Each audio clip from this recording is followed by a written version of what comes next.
He's only with us for 2 segments. We appreciate his time, so we'll cut right to the chase. Dr. Doug Rokke is one of the leading depleted uranium experts in the world, literally wrote the book for the Pentagon on DU.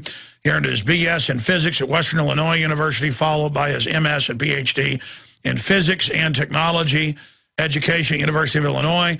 His military career has spanned 4 decades to include combat during Vietnam War and Gulf War I. Doug served as a member of the 3rd U.S. Army Medical Command Nuclear, Biological, Chemical, NBC teaching. He's the granddaddy of most of the modern training today, police kid. Medical Response, a Special Operations Team, 3rd U.S. Army Captured Equipment Project Team, and with the 3rd U.S. Army Depleted Uranium Assessment Team during Gulf War, Operation Desert Storm. He was the U.S. Army's Depleted Uranium Project Director for the entire U.S. Army, 94-95. He developed the congressionally mandated education and training materials and wrote U.S. Army Regulation 700-48, U.S. Army PAM 700-48, and U.S. Army Common Task for DU incidents. He has taught nuclear, chemical, biological warfare, hazardous materials, and emergency medicine for over 20 years in both civilian and military personnel. I'm going to have to stop right there. It just goes on and on. The point is, they knew it was deadly and don't use it even up till 1990 and didn't use it. Suddenly they started using it. Now, whenever people are joining the military, I get hateful letters and calls occasionally. People saying, how dare you, there's no radiation, the Army told them or the Marines told them. They wouldn't do that to my boy. I also get letters every week and calls, you've heard them. Yeah, I'm 27, just got lung cancer, kidney failure, it's DU. VA says, take Prozac, I'm mentally ill. Alex, 5 years ago, I could carry a pack 40 miles. Now I can hardly walk. I'm going on dialysis. Dr. Rokke gets these calls every day, and he's the expert. So they've gone from this is deadly, don't use it, until now, just don't even have any procedures. Just wonderful for you. Use it at local shooting ranges. Use it in concrete. Use it in machinery parts. It's everywhere. Now, we've got just 10 minutes here and then 5 minutes of the next segment. I want to give him the floor. Briefly, what is DU, doctor? And why are they proliferating its use? But then I want to shift gears, the real reason you're here. We're trying to save lives exposing this. The Japanese news is reporting, and we had a PrisonPlanet.com article on it 2 days ago, fear of radiation treated as psychiatric disorder in Fukushima. Despite proven track record of official deception, the kids are dropping dead, people are bleeding, they're dying. They admit it's many times worse than Chernobyl, but they're not giving them treatment and saying, go on Prozac. So I guess they're taking what they do to our military heroes and now doing it in Japan. This is beyond madness. Dr. Rokke, what do you think of all this? It's total madness. A week ago, last Wednesday, I went to the Department of Veteran Affairs at Danville for my own medical care with the PTSD. Doctors said, knowing full well, exposed to depleted uranium, neurotoxic effects, confirmed hot and all this stuff, and exactly what he wanted to issue was Prozac. And I said, you can't, have you ever looked at my records? You can't issue Prozac when you guys are treating me for massive spinal injuries and fibromyalgia with pain meds. It's crazy. The Department of Veteran Affairs came out with a brand new report on Gulf War illness. This is so new that I don't think the ink is dry.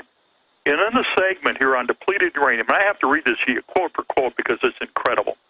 Quote, the purpose of depleted uranium surveillance program is to determine DU-related health effects and expose soldiers and study the medical and surgical management fragments.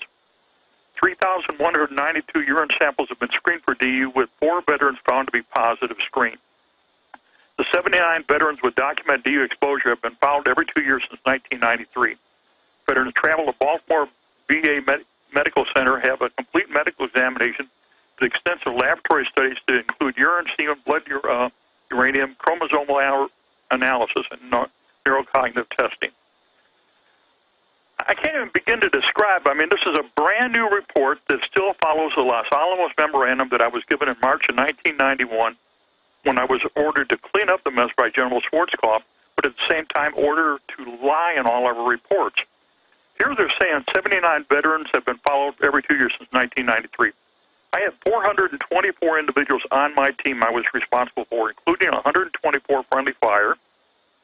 As of 2000 in the GAO reports, they'd only even followed up on 51. To this day, I repeat, I have been unable to get medical care for my primary team members and friendly fire guys that we know were exposed, whose medical care I ordered in March and April of 1991. And then they come down and say there's only 4 people. I got over a dozen positive reports on my desk right now, to include mine, include Denise Nichols, our nurse, and everybody else. And I got one back the other day from another guy, current time. They had just did the test here locally again. And Melissa McDermott came back and said, yeah, you're hot for DU, but it came out of your diet from your food and water in the area. When I talked to the assistant to the director at Danville VA Medical Center, they totally acknowledged, yeah, Doug, we all know there's no depleted uranium in any food or water around here. There's none at Chanute Air Force Base. But this is what they do to get out from it. It all comes down to it. Depleted uranium is the way the Department of Energy gets rid of the majority of its byproducts, waste byproducts. For every 100 pounds that goes into the enrichment process for the Department of Energy, over 99 pounds is pure waste. And all of that has to go someplace. So they came up with the idea, let's make uranium munitions, which are not coated. They're solid radioactive materials consisting of radioactive isotopes 238, 235, 234, uranium-236, plutonium, neptunium, and americium. And as a consequence, when we look at the health effects, it's staggering. Because they say there are no health effects, but then, and you've got the documents, you put them up on your website. When you go to the internal VA reports, they totally confirm them. When you go to our medical records, they totally confirm them. When you go to the Department of Defense's Pentagon briefing on depleted uranium by Colonel J. Edgar Wakayama, they totally confirm it all. But that's my question to you, because I've heard you on my show and I've seen documentaries where you broke down in the past. There were documents, as you know, in the late 40s, early 50s, where they looked at using DU and said don't, because it has too much blowback on the troops. It's a soft kill. And then what changed then in the early 90s to go ahead and say, let's just use it? There was a lie about the combat capability of the Iraqi military and how effective their armor was. And so this is where it all ties together, because... Oh, they said they had Russian reactive, right? They had Russian reactive armor that was immune to anything that we had, so they had to use DU. Okay, now, see, this is the screwy part. Not only did General Schwarzkopf assign me by name, which he was ordered to do by the Pentagon, God had to have a hand in this somehow, and the Pentagon's mad at blue blazes at me, that to clean up the DU mess. But when we went to clean that up, the next project they assigned me to was to capture equipment. So I did the assessment on the Iraqi Soviet armor and all of this stuff, and what I found out is we could have taken it out with a standard M60 machine gun, you know, or basically anything we had, you know, standard rifle, because it was just basically nothing there. So they had that, and then we keep coming on down.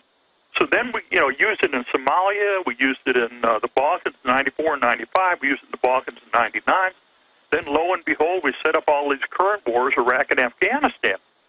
We know in Afghanistan, the Taliban, who we were ordered to overthrow because they wouldn't go along with the Unicol pipeline deal, that's why we went in there, did not have armor of any type. And yet we used depleted uranium munitions, and I've got the shipping documents where we shipped incredible amounts to Afghanistan. And obviously the health effects on the Afghanis and all of the other... Yeah, I forget the tonnage in all these wars. It's some astronomical... It was probably 370 tons during Desert Storm. We know around 30 to 40 tons in 94, 95 in the Balkans. I don't know how much in Somalia in 93 because... And by the way, the proof's in the pudding, as you know, Doctor. I've got London Guardian headlines, Lancet, 14 times increase in cancers and birth defects in Iraqi cities in the last few years that were bombed with these munitions. And you see the same numbers in our troops. It is a nightmare level. Now, shifting out of that, they tell you take Prozac, you're mentally ill if you've got DU poisoning, as you've talked about. Now they're telling the Fukushima people, no medical treatment, here's Prozac. Now the same thing, let's understand, with Fukushima and all of the contamination over there, that nuclear reactor went sour and everything else. But the standard guidelines for cleaning up that radiological mess inside the reactor core, this is the Army regulation that I wrote, 700-48.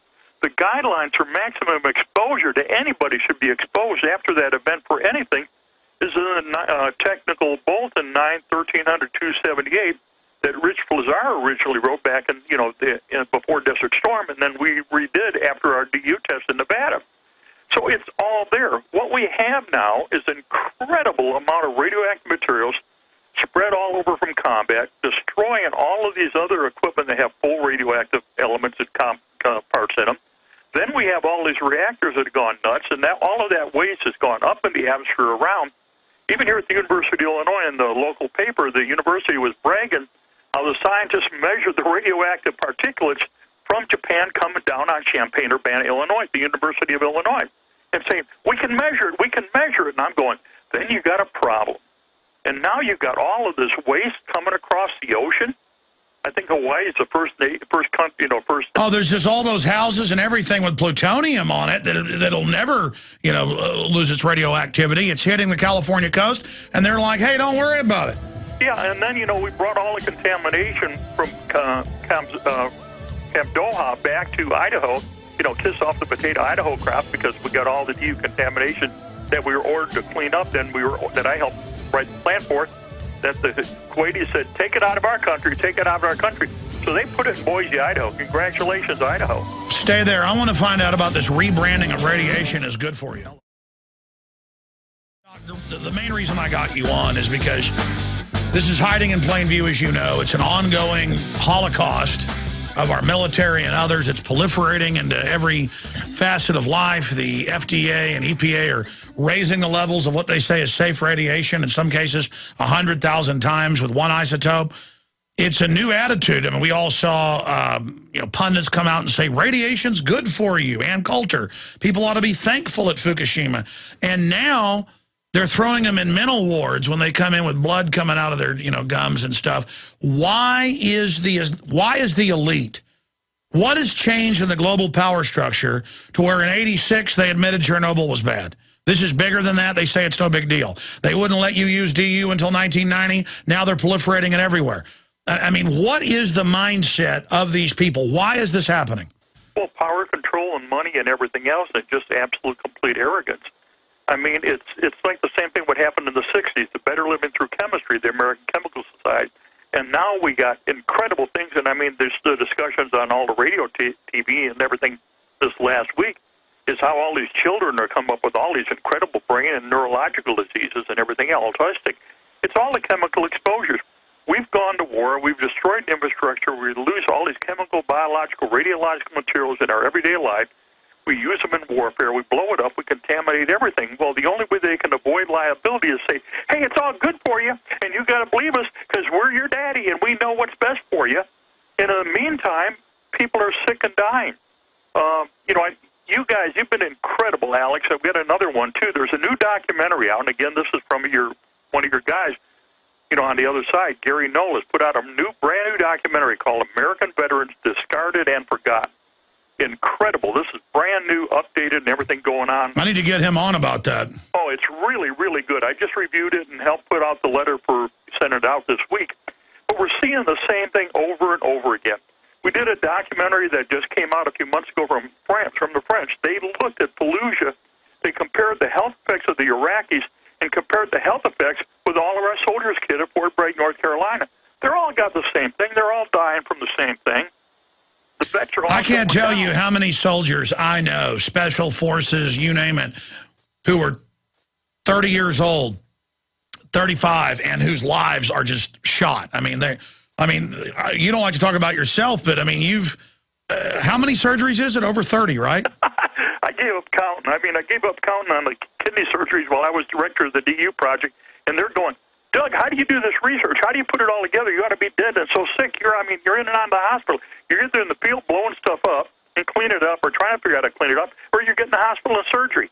It's nuts, but, what's bad is I was ordered to get this taken care of. I briefed General Shinseki, in written briefings. He issued the order mandating thorough medical care and training and viral remediation while he was commanding as a general. He signed the Army regulations as the commanding general for the Chief of Staff of the Army. Now he's Secretary of the VA, and he acts as if there's no problem. I don't know about this. Well, how can you not be the Secretary and not know there's a problem and not ensure medical care when, as the Army General, you were the guy that ordered it? The same thing with General Peake. Before him, the previous Secretary, he had also ordered all the medical care based on my input. And he also became Secretary of the VA. And yet there's nobody sick, there's no problems.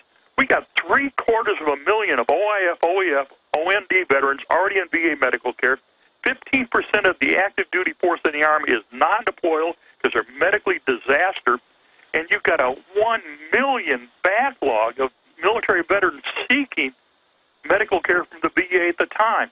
And yet all you hear is broke, we can't do it, we don't know how to do it. They know what to do. They have no intention of doing it, because how do you tell the American public we went to war for no reason, and we've got millions of U.S. military casualties, and because of what we did, we have millions of non-combatant casualties, children that suffer because of our illegal actions. Well, it's like a gun that shoots both ways. You shoot the guy on the other side, and it shoots the other way and shoots you in the head, but it's a delayed soft kill, and by then the bankers and people have scurried off with the money, but it's blowing back on them.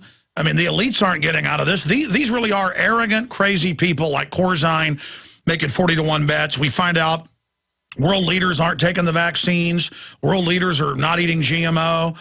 We find out the generals wanted to stay in different facilities and not areas that have been hit by DU. They know, and they are just absolute scum. When I called the military last week, because everything's heating up in Syria, Iran, and Pakistan and Afghanistan, and what'd you tell them, sir? I told them they can't do this again. They got to stoop. They got to comply with everything. And it was kind of like, oh, Doug, go away. It's like, don't tell us what we already know. Don't tell us what we always agreed on, because when we did the work, we put everything together. We were there, heaven sent, but when we had to act and do something to correct it, nobody wants to talk about it. Yeah, they don't care. They don't care. If you believe in this information and want to support its viral spread, go to the InfoWars store at InfoWars.com. We've got the new G.I. Joe InfoWars T-shirts. We've got the incredible ProPure gravity-fed filters available at InfoWars.com in the store. We've got a new DVD, Scientists Under Attack, the Don't Tread on Me flag. We've got all sorts of different bumper stickers to help spread the rebellion virally. It's all there, wristbands, citizen rule books in every order. Order online at InfoWars.com today. The water filters, the canteens, it's all there. InfoWars.com.